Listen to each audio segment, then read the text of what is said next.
How the devil am I supposed to review this?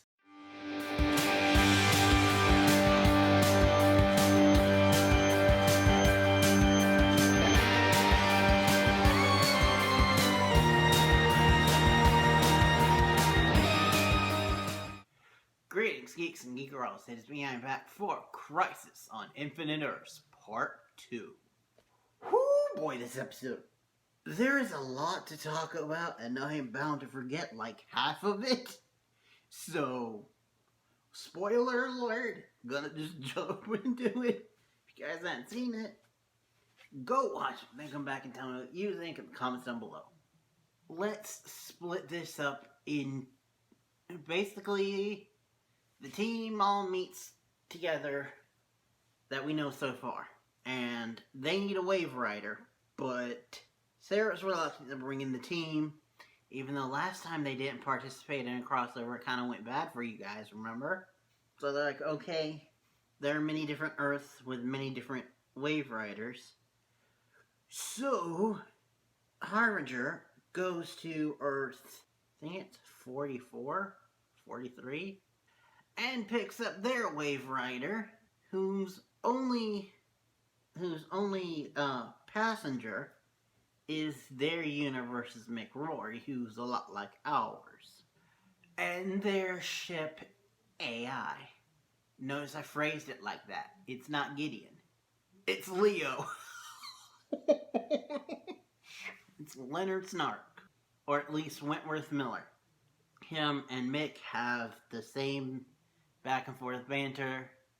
So that's awesome. And now that he's the ship for the crossover, it means that it's not just a cameo, unlike later on. But we'll get to that.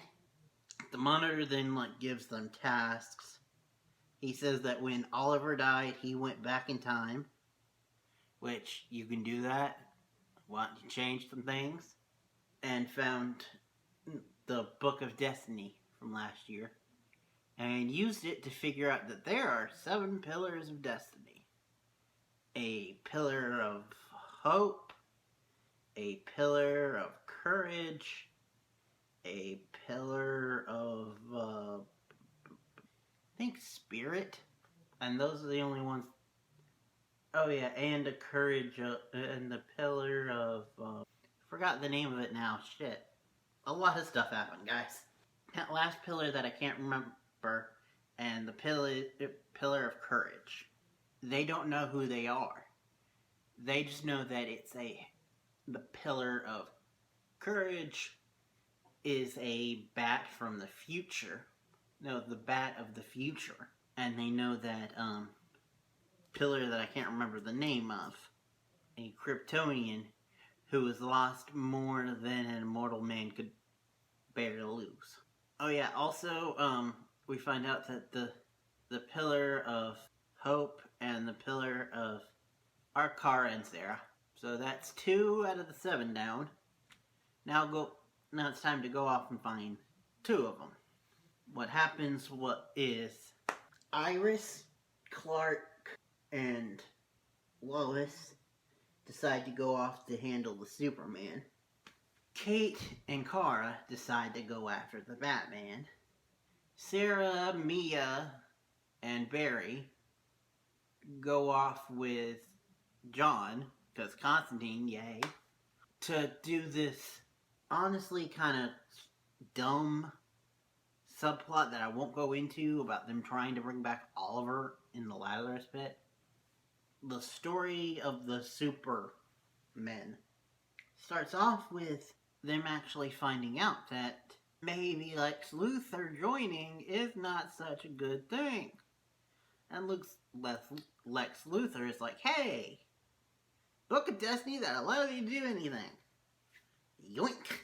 I'm gonna go use it to kill all the Supermen across all the multiverse. Because teamwork, what is that? It's all about me, me, me. And then he eats himself off of this universe. So now, the super journalist team is in a hurry. They go to one universe. He's already dead. I don't recognize the actor who played him, but they brought and the same Lois actress to play his Lois. Then they go to another universe, and it's Smallville. I'm not the biggest Smallville fan. I never really watched it. But even I can get excited and realize the significance of this. They go, and Lex Luthor's like, hi, bye.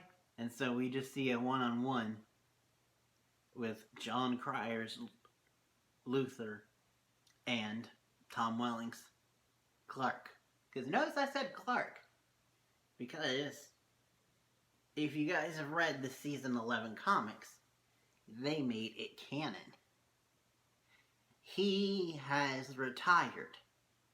And I mean, like, legit retired. He gave up his powers. He's living on a farm in Smallville with Lois, raising their twin girls.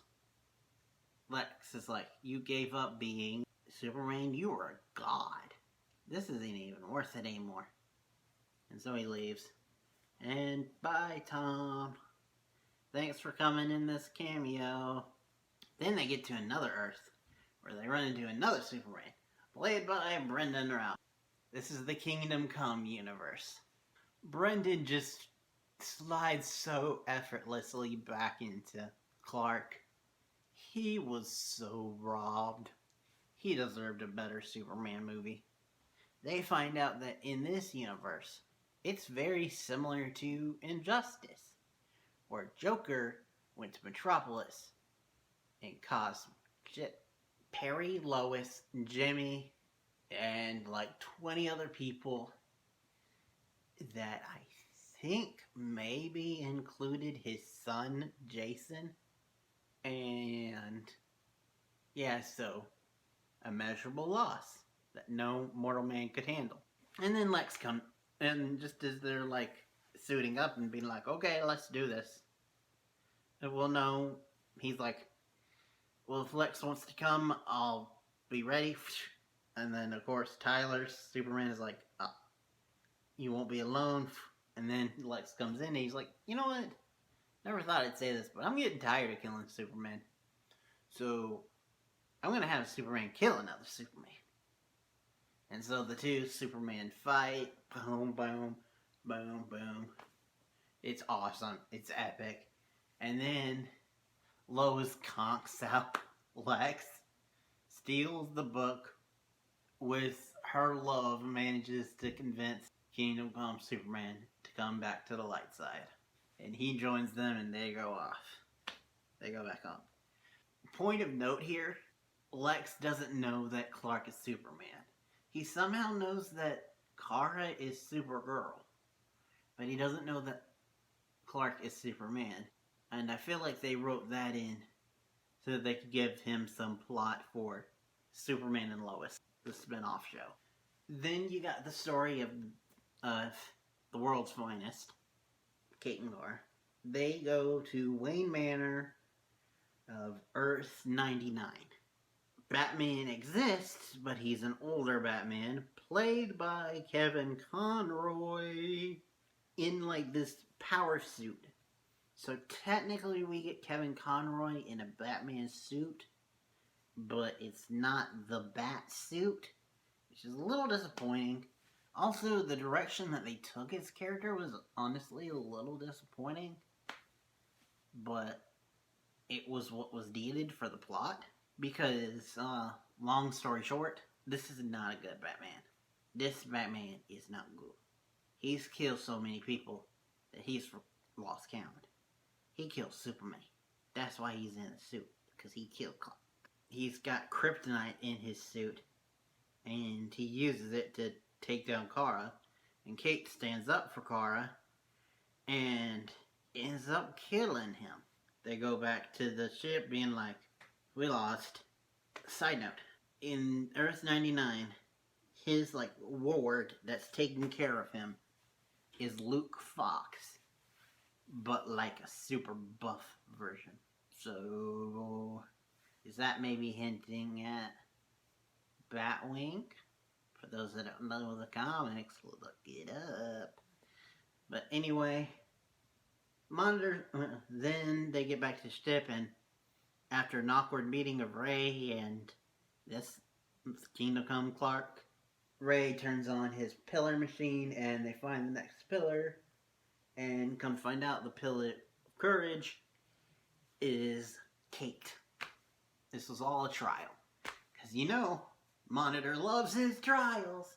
And so now we've got 4 pillars. 4 pillars out of the 7. But anyway, they're saying thank you guys for watching. Next time you see me, leave for Black Lightning, which I need to get to. Thank you guys for watching. Till next time and beyond.